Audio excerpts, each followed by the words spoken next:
પરિવારનો હોય ને એને છોડતા નહીં. હું આલા ખાચરની વાત કરું, જસદણ મહારાજા આલા ખાચર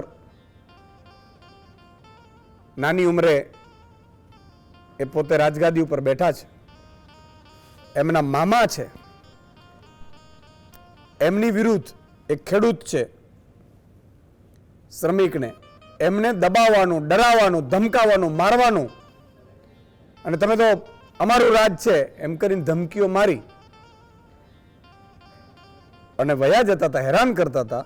અને ત્યારે એ રૈયત રાજા પાસે જાય છે, આલા ખાચર પાસે સાહેબ, અને એને કહે છે કે મહારાજા, મારાથી કહેવાય એમ નથી, કહીશ પછી શું થશે મારું પરિણામની ખબર નથી, પણ પરેશાની સહન નથી થતી, એટલે કહું છું કે તમારા મામા રોજ આવી અને આવી રીતે ડરાવે છે.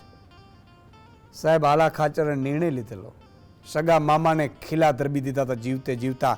અને એમના મમ્મીએ પણ કીધું તું શું કરે છે દીકરા, તો કે રાજમાં કોઈ પણ હોય, રૈયતથી મોટું કોઈ નથી હોતું.